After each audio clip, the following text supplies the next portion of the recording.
With Backlash in the rearview mirror, we do have an event between now and Clash in Italy. And that's one of the beloved Saturday night main events.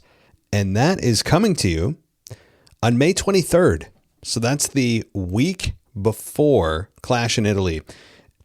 And it's going to take place at Fort Wayne, Indiana, at the Allen County War Memorial Coliseum.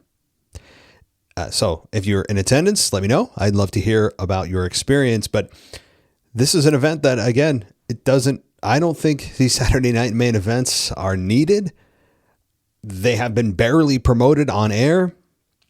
And it's something that is kind of a bit of a pain in the neck because you have to focus on Clash in Italy. But then there's also this quasi Saturday night main event show that is built like a PLE, but it's not marketed like one. It's this clear, just cash grab by the company. And I think it's their response to, hey, we don't have any live events anymore, non-televised live events, but look at all the Saturday night main events we're doing, so, but all right. Anyway, we've got a lot to talk about here on this Tuesday, May 12th, as we get closer to the actual PLE of Clash in Italy, which is on Sunday, not Saturday, but Sunday, May 31st. And as you look ahead, because I like to do that now that we're about to enter the summer season officially, and we're all eyeing SummerSlam as the next big PLE. But again, we have the Clash in Italy. And then after that, we have, if you care, the NXT Battleground PLE. Some do, some don't care. But we then reconvene on the main roster for Night of Champions, which is going to take place June 27th in Riyadh, as if we haven't said that city enough and say it much more in the future. But the Night of Champions is in Riyadh. And then another Saturday night main event in July, and then SummerSlam. So if you're looking, again, main roster, let's take NXT out of it, including Saturday night main events, we have 1, 2, 3, 4 PLEs, if you include Saturday night main event, before we get to SummerSlam, which takes place August 1st and 2nd in Minneapolis, Minnesota, at what's the Coliseum? Is it, where in Minneapolis is it? Oh, it's the US Bank Stadium. So that will be SummerSlam. And then we close out summer with Money in the Bank on September 6th in New Orleans. Don't worry, guys. Those of you down in New Orleans, no worries. You didn't get WrestleMania because WWE wanted to make more money in Vegas. But don't worry. You guys got Money in the Bank to make up for it. So we do have a pretty active PLE schedule rolling through summer. And again, once we get to September 6th, it's then all eyes on Survivor Series. The year is very much built around, at least in my mind, forever and always, built around the big four, even if they aren't treated as such anymore, or if the quality of those events hasn't matched up with what I think it should. In my mind, that's how my year is structured. We have these PLEs in between, but the landmark PLEs is kind of how I gauge where we're at and where we're going moving forward. So I don't know, maybe it's just me as a 30-year wrestling fan. I'm not sure, but welcome to the show. If you guys want to go ad free, it's a good time. Patreon.com/WWE podcast. And that is a place to go to get everything ad free, videos and much more. And I want to give a shout out. Let's see here. To Callum, thank you for upgrading. I appreciate it. And Spidey616 joined. Hope you join us over on the paid side of things if you feel you've earned your business. And Bear, Mia, and Bun Bun. I know you had some issues getting yourself upgraded, but I appreciate the efforts and thank you so much. As well as, I think I might have already shouted them out, but Raccoon City for joining us on Patreon. Let's do it. Let's dive into the Raw event that, hey, wasn't the most exciting Raw. The crowd didn't feel like they were too much into it. I thought it was a very subdued crowd.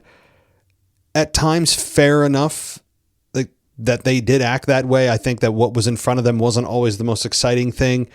But at the same time, there were moments that I said, hey guys, wake up. And the crowd overall, I thought was a bit of a lull in the show, but not all is lost. I think there was some nice progress here as we move towards to the Saturday night main event and really Clash in Italy. So let's get to it, as this came to us from Knoxville, Tennessee at the Food City Center. Too bad Bianca couldn't be here, as this is her hometown, but we had a Backlash recap open the show, and an SUV was shown outside the building. That's when Roman Reigns exited the vehicle and Adam Pearce confronted Reigns and said Jacob Fatu took things too far at Backlash. Reigns asked for his title belt and said Fatu couldn't be fired because he hadn't acknowledged him.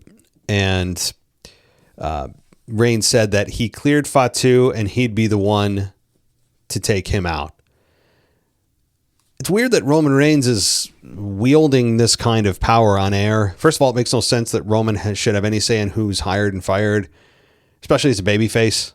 Doesn't really kind of jive with me. We also have him saying that he cleared Fatu and would be the one to take him out. So what do you mean he cleared him? Like medically cleared him? I'm not sure exactly what was meant by that. But nonetheless, we had the Vision make their entrance. Paul Heyman introduced himself and said that he was coming from the inbred capital of Eastern Tennessee. LOL. Heyman boasted about Braun Breaker beating Seth at Backlash and said there would never be a reason for them to mention Seth Rollins' name again.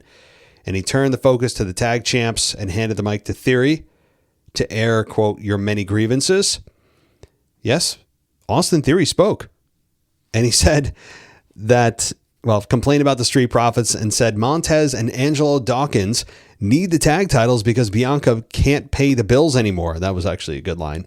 And he brought up Joe Hendry while calling him a nerd, only to be interrupted by the music of the Street Profits.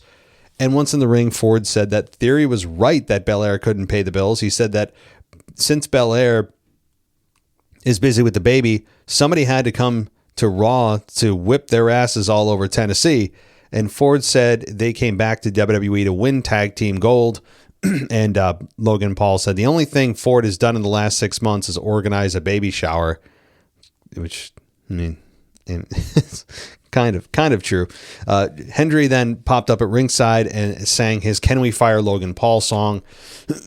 And Corey Graves, who was on commentary,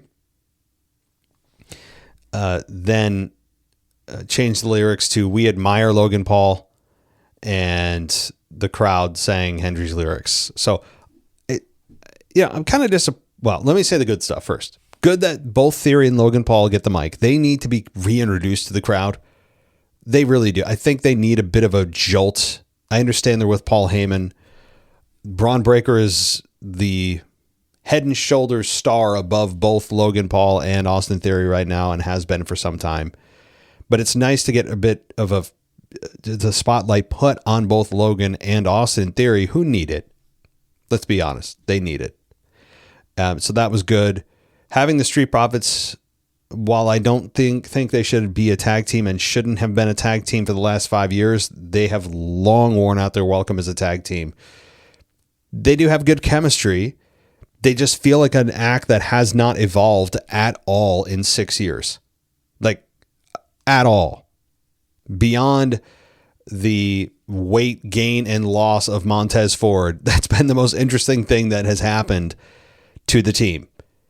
You know they're not going to win anything. Actually, they're there to help put over whatever team's there, to add a little bit of credibility to the tag division, which is a bit of a shame because we all know and have been waiting for the Montez Ford breakout for how long? How many years have you heard me say it? How many years have you heard others talk about it? And I understand. What are you going to do with Angelo Dawkins? I don't know. He'll find his way. And I don't mean that in a cold-hearted way. It's just, look, the most success will be found in singles competition. Always has been, always will be. Tag teams can reach a certain level of success, but there seems to always be this invisible ceiling for tag teams. I don't care if it's the men or women. I'm not talking about the metaphoric glass ceiling bullshit. I'm talking just generally as a tag team in professional wrestling, you do have this invisible ceiling you can't pass in terms of importance of the company and success. But when you change lanes into a single star, things are unlimited. And I think for Montez Ford, while I don't know if he would at this point have been world champion or otherwise, we all still want to see what he can do as a single star. But now that Bianca's going to be having a baby and Montez is obviously the father, he's going to probably want some time off. I don't know if this tag team is going to really be, in the coming months anyway, a on-air constant. So, the Vision, and which is Logan Paul, Braun Breaker, and Austin Theory, take on Joe Hendry and the Street Profits. And the match, what was the timestamp on that? I can't remember. It was only 10 minutes. Yeah, it did feel a little bit short, or not long in the tooth. Long in the tooth would mean it went too long. Anyway, Joe Hendry and the Street Profits beat the Vision. So the Vision takes an L. And after the match, Rollins helped Dawkins to his feet. Breaker comes back in the ring, charges at Rollins, who moved, and that caused Dawkins to be speared. And then Rollins super kicked Breaker, and Ford returned to the ring and confronted Rollins about his downed partner, which led to some shoving between them, but nobody actually threw a punch. And that was it. So I think, I don't even know if the right team won here, because Braun Breaker is coming off of a huge victory on Seth Rollins. And you have Logan Paul and Austin Theory who need victories and momentum in the worst way. I really don't know if having Joe Hendry and Montez Ford and Angelo Dawkins win was the right call. Is it damaging to anybody? No, but sort of sends a message as to where perhaps they're going with this feud, this somewhat short-lived feud moving forward. I also don't know what they're doing with Joe Hendry. It feels like they missed the boat on when the peak of his popularity was, which was a couple of years ago. It feels like they missed it.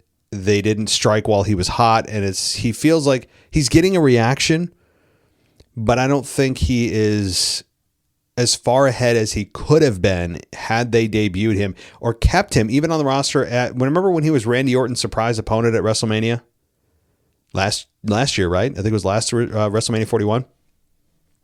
They could have easily brought him in there and kept him there. I don't know why they didn't. You could have easily slid him in. Just my 2 cents. Joe Hendry may still be a success. I hope he is. It just feels like his song and dance has been a little bit past its expiration date. Even though those who haven't watched him on NXT that only watch the main roster, you know who Joe Hendry is. You've seen enough YouTube clips. You probably even dipped your toe into NXT. He's shown up here and there enough on the main roster where you know what his song and dance is. And so I think they didn't give Joe Hendry the best opportunity to succeed. That doesn't mean he won't. But now he's doing this thing of just singing songs about Logan Paul for some reason. That's what Joe Hendry's doing. You brought him up to sing songs about Logan Paul. Really? Yeah. I would, again, very short sample size, but right now it is a bit disappointing in what they've done so far with Hendry and how they haven't really allowed him to talk. He's inexplicably going after Logan Paul. Don't hate it. I really don't. I'm bitching about it only because it feels like they could have debuted him 18 months ago and we would have had a totally different take perhaps on Joe Hendry. But time will tell. So Adam Pearce is speaking backstage with El Grande Americano, Julio, and Bruto. And Liv and Dom interrupt. And Americano said they were talking with Pearce. Morgan didn't back down. And Dom said Americano isn't even a real luchador. And Pearce booked Dom versus Americano for the AAA Mega Championship. Yes, see how we even have the AAA Championship. Why do we need a John Cena Classic Championship again? I went on that tirade. If you want to listen to my last show, I don't quite get it. But Angel and Berto were waiting for Pearce, who wrapped up with the others, and they said they were looking for an opportunity, and Pearce invited them to chat in his office. So Penta comes out, and he said he's a fighting champion because, of course, he is, as per TKO law. All babyfaces must state at least once a month that they are fighting champions, despite the massive hole in logic of that. He told Ethan Page to come out and say it to his face if he felt otherwise. Page made his entrance dressed in non-wrestling gear and joined Penta. Page said he'd love to say it to Penta's face, but he painted his face for 30 minutes to hide his identity, and Page said he's not wearing a mask and boasted that he's from Canada, and he labeled that the greatest country on earth. And Page recalled pinning Penta in a tag team match last week and said he could or should make him the number one contender to the Intercontinental Championship. But he wondered if Penta was afraid he would lose to him again. Penta indicated he was ready to fight. Page said he wasn't, and then he challenged Penta to a title match at Saturday night's main event. And Penta said he would face Page anytime, anywhere. That's when Rusev comes out, and he spoke as he walked to the ring and said Page amuses him, but he wasn't happy about Ethan Page getting the title shot before him. Rusev recalled doing the grunt work that led to Page pinning Penta, and Ethan Page claimed he told Adam Pearce that Rusev deserved the shot, but Javon Evans burst into the room and badmouthed Rusev. Okay, so then we get Javon Evans coming out, and he comes to the ring, and hey, this guy is ultra talented. He's got youth and athleticism in spades. But his whoa that he does, saying it over and over, I would agree with this analysis per Pro Wrestling Net. Credit to them. They said that he obnoxiously sang his whoa over and over again as he walked to the ring. I would agree. It's forced. Ethan Page is ultra talented, but drop it. He doesn't have that confidence on the mic yet either. His verbal does need a lot of work. Clearly what's carrying him is youth and athleticism, and that can carry you a good distance, but not past the finish line. So Evans, Javon, gets in the ring and says he did indicate that, hey, he could beat Rusev. And Page shoved Evans into Rusev, and Penta cleared Page from the ring. And then again, we get a scuffle that ends in Rusev versus Javon Evans, where Javon Evans beats Rusev in 12 minutes after hitting the OG cutter that was not performed well. Again, it is a Cody cutter. It's a Cody cutter, also kind of a soul snatcher from Sol Ruka, kind of. It's the same finishing motion. I don't know how it's a move that is getting fucked up. And I'm not saying that as if, I've stepped in the ring. I mean, I have, but for a brief few minutes. I'm not understanding. This is the easiest finish to take. Now, granted, the person going up and doing the maneuver, there's a lot of height and timing and spatial awareness you have to have in order to hit it. But every time it looks like the reason that it doesn't look as smooth as it is the person that's taking it, not the one performing it. I don't know why that is.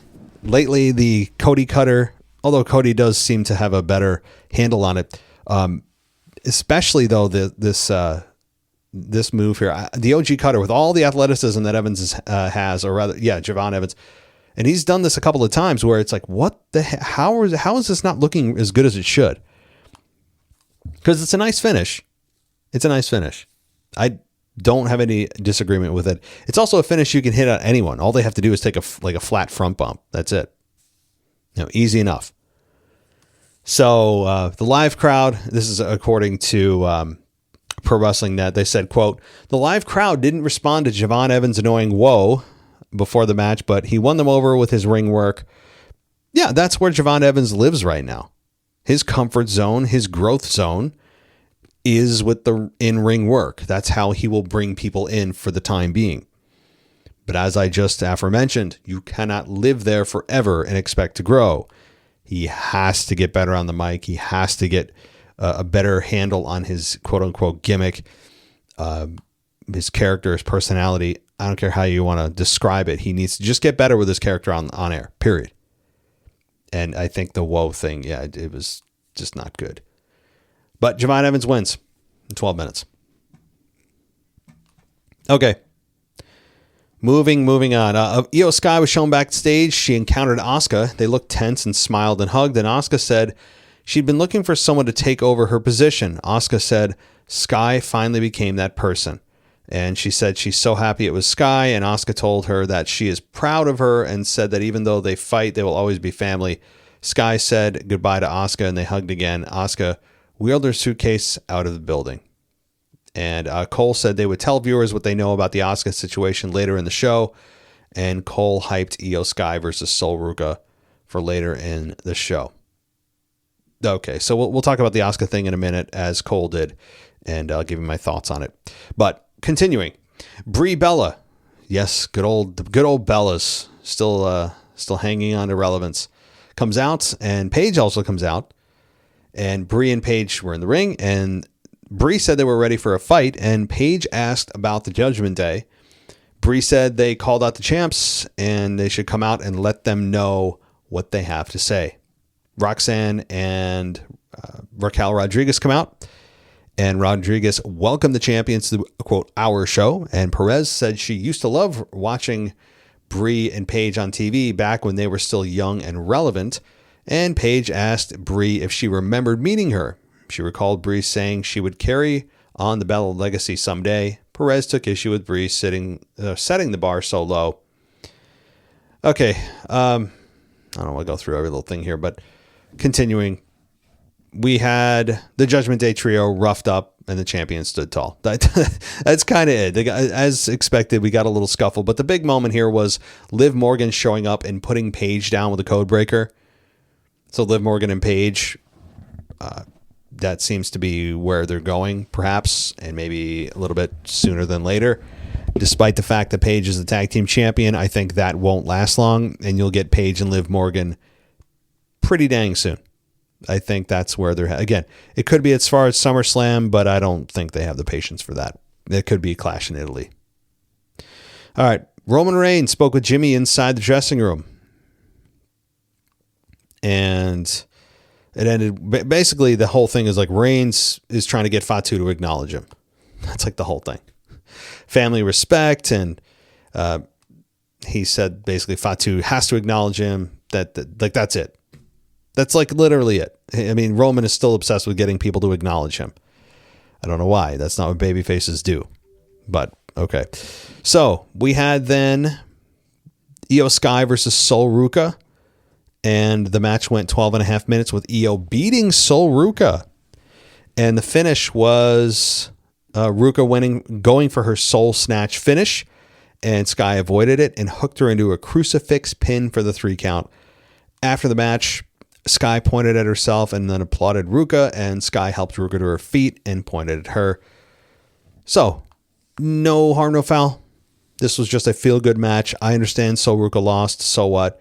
Io Sky put on a hell of a matchup with Asuka at the PLE and Backlash. Io Sky deserved to win this. I know that's about the future with Sol, but you still got some great years ahead with Io. This was, I mean, you could have really done anything with this match and it would have been just fine. But 12 and a half minutes, nice to see that these two women got enough time to tell a decent story and it wasn't, 4 minutes. So that was good. Okay. Yeah, I don't know what the purpose, the analysis here is like, I'm not sure what the purpose of this match was. It was fun, but yeah, I would agree. I don't either. It was a feel-good filler match. So one of those matches that, is it going to really have any repercussions for the loser or winner down the line? Probably not. It was a feel-good matchup that eats up 13 minutes that you're going to have quality wrestling for. Like, that's it. So that's not really a complaint, by the way. The only complaint would be like winning and losing should have consequences. So, but other than that, good match. Okay. We have John Cena announcing, again, footage from Backlash, announcing the John Cena Classic. And that was kind of it. They didn't go into any more detail about the John Cena Classic. I have so far been a critic of it. I understand we haven't seen it yet, but I don't think that's fair for me to see it to have some kind of prejudgment on it. We're humans. We judge whether we say we do or we don't. We do intrinsically, and I'm going to judge this on what I've heard so far. And again, Maybe this is executed in a better way, but without going into all of my rehash, I'm not a fan of it thus far because it renders match results completely meaningless if fans vote through somebody that loses. I don't like that. It's essentially a glorified popularity contest, and it shows that TKO doesn't fundamentally understand professional wrestling. They don't. And again, all of this is supposed to be sanitized because John Cena put his name on it. It's all supposed to just be better because his name's on it. I don't buy it. No thanks. But I mean, we're going to get good matches, NXT and the main roster. Yeah, but why would you have an entire PLE dedicated to that when you could have those matchups organically progress instead of just having an event, a tournament or one night, whatever, where it's forced? And then again, the winning and losing doesn't really matter because someone who loses could win anyway. It's like, well, what the fuck are we doing? Makes no sense. It makes no sense. Like, why even have the matches then? You know why? Because the matches really don't matter. It's all about who the fans vote for. So the matches are just for show. They have no real consequence. You could actually have this whole thing by just doing a vote of who the fans want to be champion. And then just do it that, like, you don't need the matches. The matches are like this, the lipstick on a pig type deal. Like what's the point? Well, they have a match, and again, the fans can override the decisions, which is the worst part about this whole thing. On top of the fact we don't need another PLE if this is presented as a PLE. We don't need another championship that's equivalent to the Crown Jewel Championship or really any championship. We don't need more. We know what we need to do? We need to maximize the value of the ones that we fucking have. That's what we need to do. We don't need to add more that we can mismanage. So those are my thoughts just as a kind of bullet pointed list about the John Cena Classic. Some of my big ticket items that I have an issue with. All right. Cole hyped Penta and Ethan Page for the Intercontinental Championship, and Logan Paul and Austin Theory versus the Street Profits for the World Tag Team titles on the Saturday Night Main Event card. So I guess a little bit of hype for that show. We then had Oba Femi shown walking backstage, and Cole was wondering who would answer the call to the open challenge for Oba Femi. And Sol Ruka was standing backstage when Io approached her, and Sky said Ruka is the future, and they will fight again someday. They shook hands, and Becky Lynch showed up, and Lynch laughed at Ruka, and yeah, so she said the lights were too bright for Ruka. Okay, so little foreshadowing Ruka and Becky Lynch there. But Oba Femi comes out. He said it was time for his open challenge. Pierce said no one accepted the challenge, so it was canceled for the night, and Oba got pissed and stormed backstage. And Oba found Angel and Berto dressed in non-wrestling attire, and Oba put Berto over his shoulder and dragged Angel to the ring. So we get a Oba Femi versus Angel and Berto in a handicap match against their will. I mean, yes, Oba Femi predictably beat them in under a minute after hitting the fall from grace on Berto. I don't understand this, though. Like, this... Now, I understand what they're doing. This was supposed to show that the locker room has fear for Oba Femi. That nobody wants to answer the call because he's just too intimidating. Number one, that's not a good look for a lot of the guys on the roster. You could have somebody step up that would be a fun challenge for Oba Femi.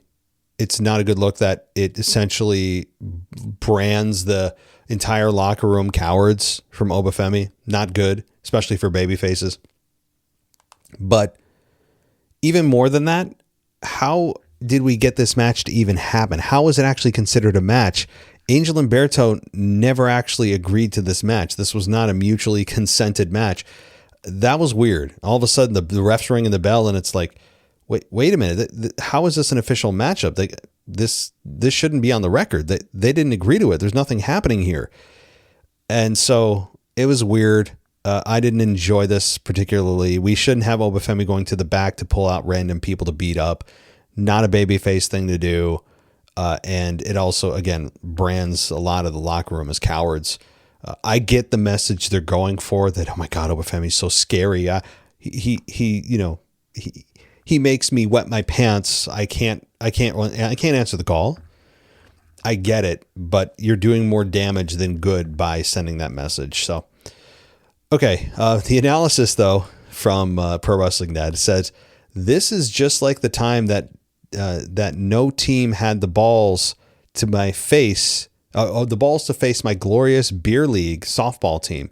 We had to start a bar fight and drag some drunks to the field. We only lost by 7 runs that night. Yeah, so kind of a humorous take. And well, it's the same thing. In other words, he didn't like it. I didn't like it either. Okay. Good job, Pro Wrestling Net. We had Dominic and El Grande for the Mega Championship, with Dominic beating El Grande in 9 minutes to retain the AAA Mega Championship. The finish had the original Americano. When he was in the ring, he reached for the ropes and tried to remove the other Americano's mask. Dom took advantage of the distraction, hitting the 619. Dom followed it up with his frog splash and got the 3 count. So, yeah, Dominic retains. I don't think a lot of the casual fan gives a shit about the Mega Championship. The name of it is hokey. I understand it, AAA, fine. But the Mega Championship is like a Megazord. What can you combine it with other championships and it can be like the Ultra Championship, like the Ultrazord? Does it morph? I mean, I'm not a fan. Can you tell I was a Power Rangers fan when I was a kid? And I have to say on a side note, look, I still will occasionally, out of nostalgia, watch some like highlights of Power Rangers. It was ahead of its time. Those of you that know. If you're not, weren't a fan, or especially if you were a girl, you didn't really probably give a shit about Power Rangers. But that was like my love before I got into pro wrestling. I was about 12, still I was transitioning out of that, and I still remember the kid's name, I should say, that got me into professional wrestling.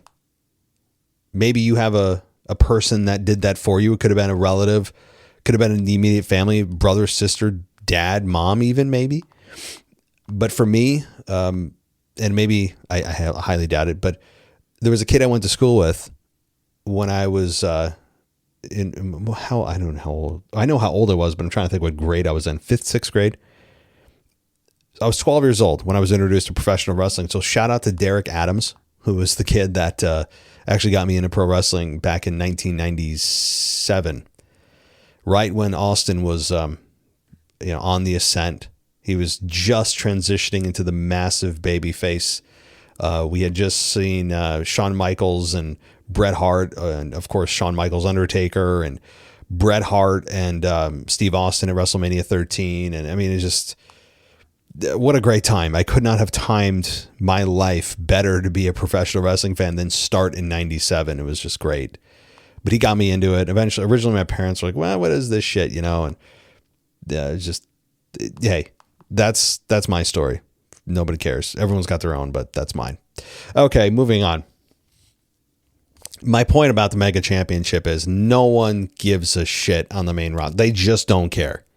They're looking at it as, wait, what's AAA? What's this? What's this like, toy championship that Dominic Mysterio is carrying around? Is that a real championship? Is this a real thing? That's probably what most fans are thinking. And I know that the hardcores are out there like, no way, I can guarantee you not everyone knows what AAA is, nor do they care about a championship from a promotion that they never watched or will watch. That's just a fact. So I'm not trying to disrespect the championship. At the same time, if I am, it's just collateral damage. I'm giving you the facts on the ground.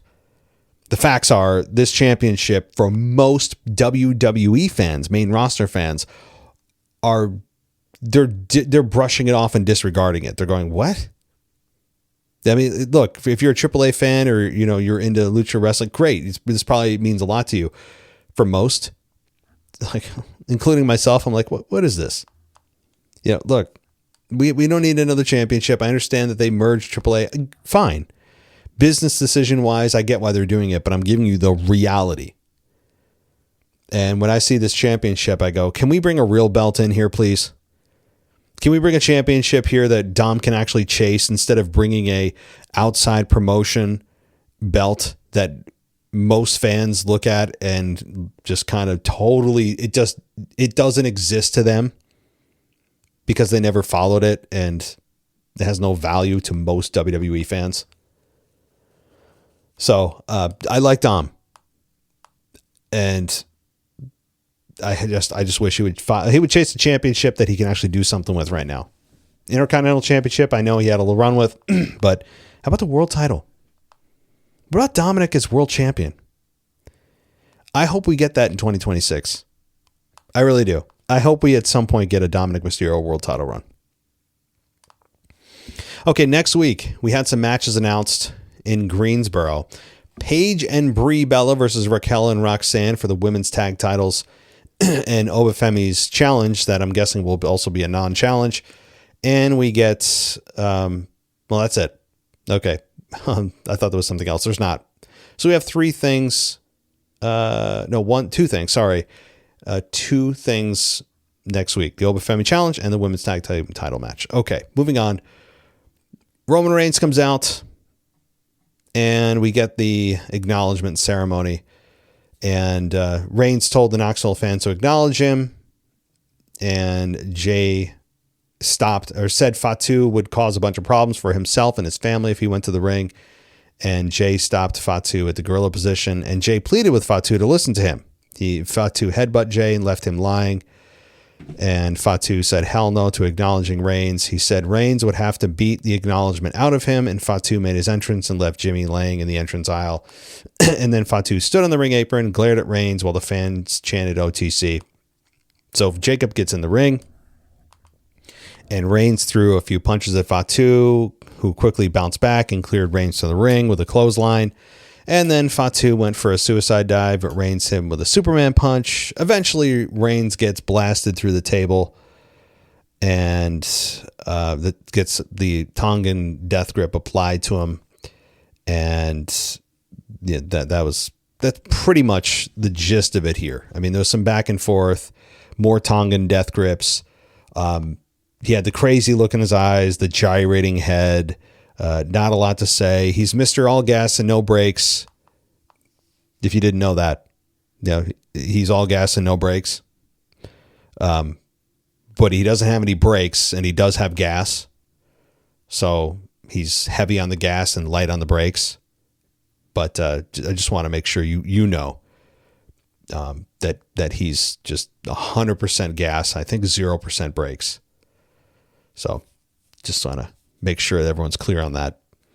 So, yeah, look, he doesn't have much to say. He's got a lot of animations. He's a walking cartoon character. I have not been high on Fatu. Really, I know people are. Look, let me finish the segment and I'll give you more thoughts. Then I'll talk about Asuka as well.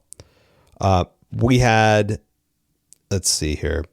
Pierce barking enough at Fatu, who jumped on Reigns, and Fatu returned to the ring, grabbed the championship belt. He licked the belt as the producer credits were shown, and he held up the belt and tossed it down before exiting. And he looked at the camera and keeps telling everyone that he's different. Yes, we know, Jacob.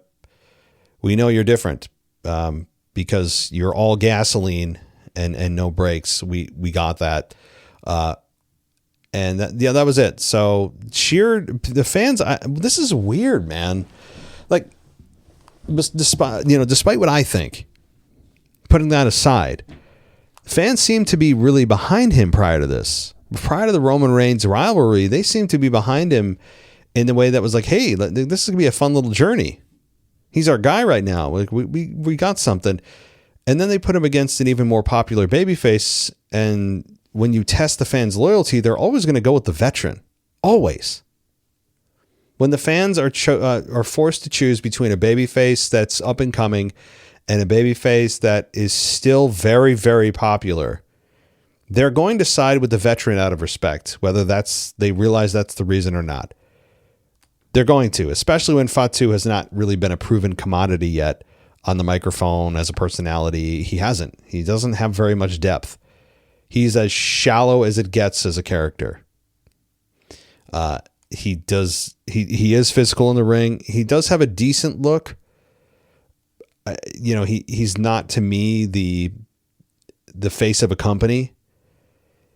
I obviously have a lot of disagreement when it comes to his outside the ring comments. I've gone into depth more times than I care to admit on that. Him and I are polar opposites when it comes to how he views the fans and how, apparently to him, we shouldn't be commenting if we don't have anything nice to say. I will push that to the back, or as the kids say today, put a pin in it. But this is forcing the fans to choose.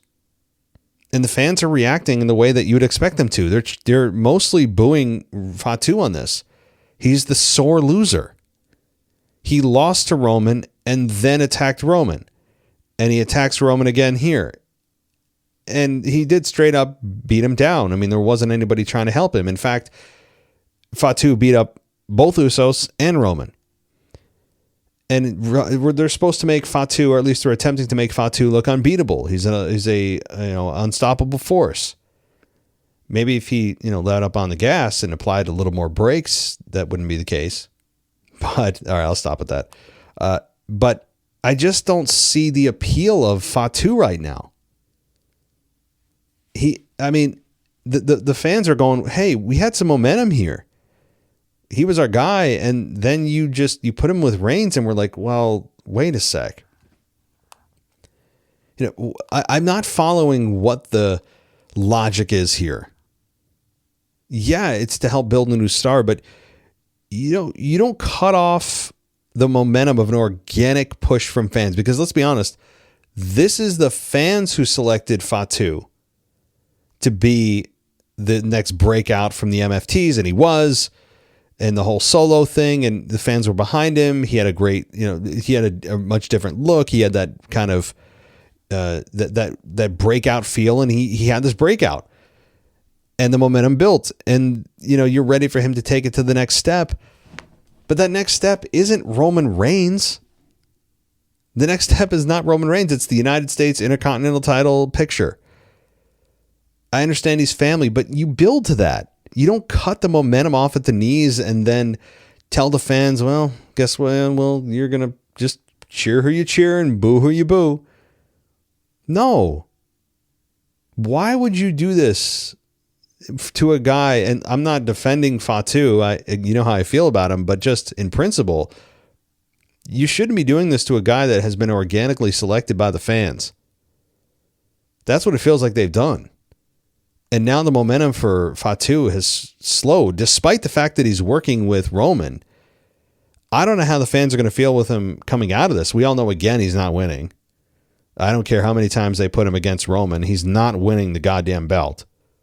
It's not happening. He's not ready either. And not just because it's Roman and he just won it and there's things for Roman to do with that belt, but it just more importantly, Fatu's not ready at all to be a champion. It would be an unmitigated disaster if Fatu was champion, which kind of almost makes me want to see him with the belt to watch his character sink to the depths of the ocean floor. Look, that may not actually happen, right? But that's my suspicion. He's too green. He's too green. That's all. His character needs a lot more polish.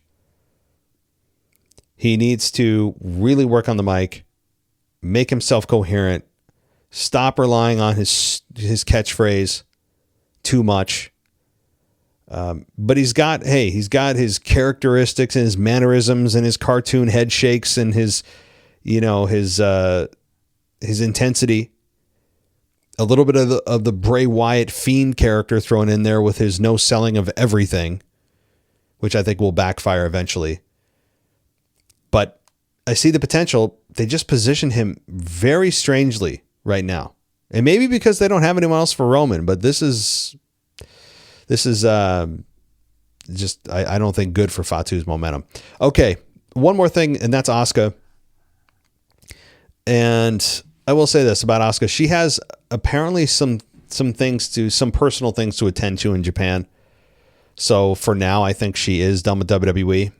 I don't think forever, but Asuka is taking a break, and well-deserved.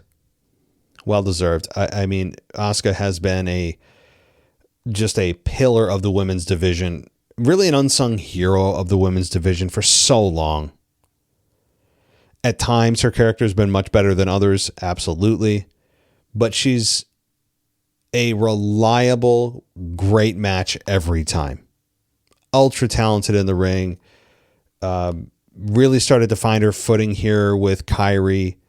And yes, Kairi obviously is another story, but there are some personal things. They didn't dive into what those personal things are. And do we really need to know? I know people feel entitled that they should know. We can deduce what those things may be. Maybe a family member is sick. Maybe she's getting married. I mean, who knows? Death in the family drama. It's something personal apparently in Japan. So she's got to go back, handle her business, and maybe she'll come back. But for the moment, it seems like Asuka is done. And I don't think she's calling it a career yet. But even if she's not now, we know she's not far. I don't think she's far from calling it a career. Asuka is, a talent that can still perform at a high level, but she's got a lot of mileage. She doesn't have a ton of youth compared to others anyway in the company. And I don't think that at any point will they put the whole company behind Asuka again. She's not in the position to do it. That's all. Despite the fact that she's one of the best of all time, I think, in the women's division. She just is. She's a really fun character and excellent in the ring. Her downfall, it was just her inability to effectively communicate with the audience, with the English barrier and all that, which that's really the only thing that held her up from, I think, achieving her maximum potential. And she still did a hell of a lot. So I don't want to do a referendum or a memoriam on her career yet. We're not there yet. But in this pause in her career, wanted to reflect a bit. Okay, that'll do it for the Raw review. I hope everybody enjoyed it. If you want to contribute or have a question, mailbag@wwepodcast.com is the email. That's mailbag@wwepodcast.com, or go to our website or our free feed, which is also our ad-free feed at patreon.com/WWE podcast. We do have a free feed there. That is a way you can sample what we have. And then if you think that we've earned your business, you can join the ad-free and not have any ads throughout your show. Beautiful thing. All right. Well, I'll be back in a day or two with more news, I'm sure. Mailbag coming up on Friday, and when the emails are starting to stack up, if you want to send in those, and videos coming for those of you on Patreon, as well as many stories I haven't touched on. I will do that in the coming days. Thanks, everybody. We'll talk soon. Thanks for listening to the WWE Podcast. Don't forget to subscribe on your favorite podcast app so you don't miss a show, or head to wwepodcast.com. And for all of these shows ad-free, head over to patreon.com/WWE Podcast. Until then, we'll see you next time.